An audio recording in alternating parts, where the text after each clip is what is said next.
कि रूस और यूक्रेन के बीच जारी युद्ध बेहद खतरनाक और विनाशकारी मोड़ पर पहुंच गया है। दोनों ही देश एक दूसरे के सैन्य ठिकानों, ऊर्जा इंफ्रास्ट्रक्चर और सीमावर्ती क्षेत्रों पर मिसाइल्स और लंबी दूरी के हमलावर ड्रोन से ताबड़तोड़ हमले कर रहे हैं। जहां एक तरफ फ्रंटलाइन पर जमीन कब्जाने का हिंसक जंग जारी है, वहीं दूसरी तरफ रूस के हवाई हमलों ने यूक्रेन के प्रमुख शहरों को हिलाकर रख दिया है। रूसी वायुसेना और नौसेना ने खार्किव, ओडेसा और राजधानी कीव समेत यूक्रेन के कई महत्वपूर्ण शहरों पर क्रूज मिसाइल्स, बैलिस्टिक मिसाइल्स और ईरानी डिजाइन शाहेद सुसाइड ड्रोन्स के एक बड़े पैमाने पर उनका इस्तेमाल किया है हमला करने के लिए। और इस हमले का मुख्य लक्ष्य यूक्रेन के पावर ग्रिड और एनर्जी इंफ्रास्ट्रक्चर को ध्वस्त करना है। जवाबी कार्रवाई करते हुए यूक्रेनी सेना ने स्वदेशी और पश्चिमी लंबी दूरी के ड्रोन्स का उपयोग करके रूस के सीमावर्ती इलाकों, जिनमें बेलोगोरोड, कुर्स्क और ब्रियांस्क के साथ साथ रूसी क्षेत्र के भीतर स्थित तेल रिफाइनरीज और सैन्य हवाई अड्डे को निशाना बनाया गया है। तो यह कहा जा सकता है कि इन दोनों देशों के बीच का ये जो युद्ध है, ये और ज्यादा विभत्स, और ज्यादा भीषण और ज्यादा उग्र हो रहा है। और इस बीच यूक्रेन की राजधानी कीव में देर रात मिसाइल हमलों के बाद सिलसिलेवार धमाकों से अफरा तफरी मच गई। रूसी रक्षा मंत्रालय की रिपोर्ट के अनुसार रूसी सेना ने यूक्रेन के रेनी बंदरगाह स्थित सैन्य डिपो पर सटीक ड्रोन हमला किया। इसके अलावा आपको बता दें कि चेर्नोमोर्स्क बंदरगाह में तैनात यूक्रेनी नौसेना की एक गश्ती नौका, जिसे पेट्रोल बोट भी कहा जाता है, उसे भी नष्ट कर दिया गया। रूसी जमीनी बलों ने डोनेट्स्क क्षेत्र में एक और रणनीतिक बस्ती पर अपना नियंत्रण स्थापित कर लिया है। शनिवार तड़के राजधानी कीव और उसके आसपास के इलाकों में हवाई हमले के सायरन गूंज उठे, जिसके तुरंत बाद कई शक्तिशाली धमाके सुने गए। यूक्रेनी वायुसेना के मुताबिक रूस ने कीव को निशाना बनाकर कई बैलिस्टिक मिसाइल्स और लॉइटरिंग म्यूनिशन सुसाइड ड्रोन दागे थे। और यहां पर आपको बता दें कि यूक्रेन ने भी पलटवार किया है। रूस के राष्ट्रपति व्लादिमीर पुतिन ने कहा है कि हमारे हमले पूरी तरह सफल और कारगर साबित हो रहे हैं। Первое. Второе. Я же когда-то и создавал эту партию. Так что, естественно, было бы партии, все партии, которые представлены в парламенте за их государство, они эффективнее, эти удары, они своевременными являются. И, безусловно, это помогает нашим бойцам, нашим ребятам, героям нашим на фронте решать стоящие перед ними боевые задачи. Почему? Да потому что это нарушает возможности доставки техники, боеприпасов, ротации кадров на линии боевого соприкосновения.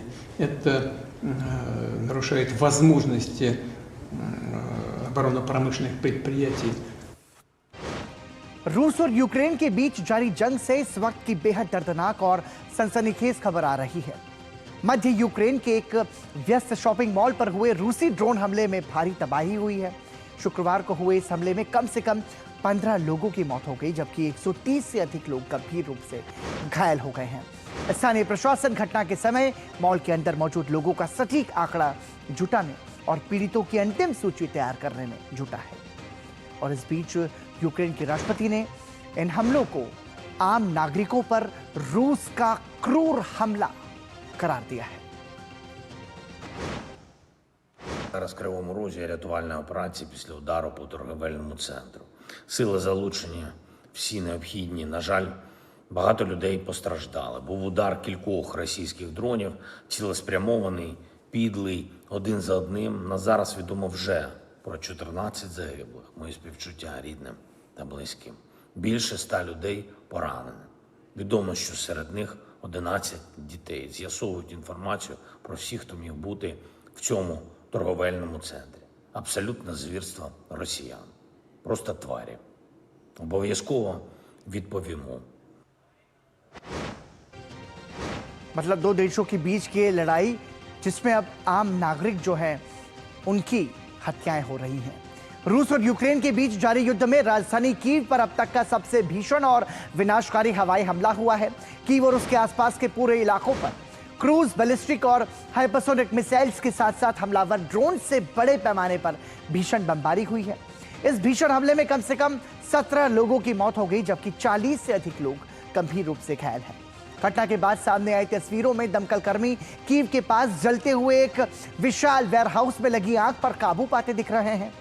यूक्रेनी वायुसेना के अनुसार रूस ने रात भर में दर्जनों क्रूज, बैलिस्टिक और हाइपरसोनिक मिसाइल्स के साथ साथ 168 हमलावर ड्रोन्स की मदद से यह बहुस्तरीय हमला किया। यूक्रेनी वायुसेना ने दावा किया कि उन्होंने लगभग 90% ड्रोन्स और अधिकांश क्रूज मिसाइल्स को हवा में ही मार गिराया। राजधानी कीव पर हुए इस बड़े हमले के बाद यूक्रेन की वायु सुरक्षा प्रणाली की जो कमी है वो एक बार फिर खुलकर सामने आ गई है। इस भीषण तबाही के बाद पश्चिमी सहयोगियों पर अतिरिक्त मिसाइल रक्षा प्रणालियों की आपूर्ति का दबाव और ज्यादा बढ़ गया है। रूस और यूक्रेन के बीच जारी युद्ध में अब यूक्रेन ने रूस की सीमा के भीतर गहराई में जाकर एक बड़ा और विनाशकारी पलटवार किया है। रूस के समारा क्षेत्र में स्थित कई औद्योगिक और व्यावसायिक ठिकानों को निशाना बनाया गया और इस भीषण ड्रोन हमले में कम से कम 6 आम नागरिकों की भी मौत की खबर है। जबकि रूस की दूसरी सबसे बड़ी ई कॉमर्स कंपनी ओजोन के विशाल लॉजिस्टिक्स वेयरहाउस में भी भीषण आग लग गई। रात भर चले यूक्रेनी ड्रोन हमलों में एक प्रमुख औद्योगिक परिसर को भारी नुकसान पहुंचा।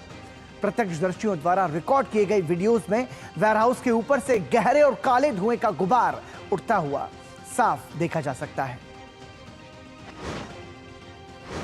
और आपको बता दें कि खास मिलिट्री ऑपरेशन जो है वो लगातार जारी है और दुश्मन के लिए फ्रंट लाइन पर हालात जितने ज्यादा मुश्किल होते जा रहे हैं, कीव सरकार के हमले उतने ही बेरहम और बर्बर होते जा रहे हैं।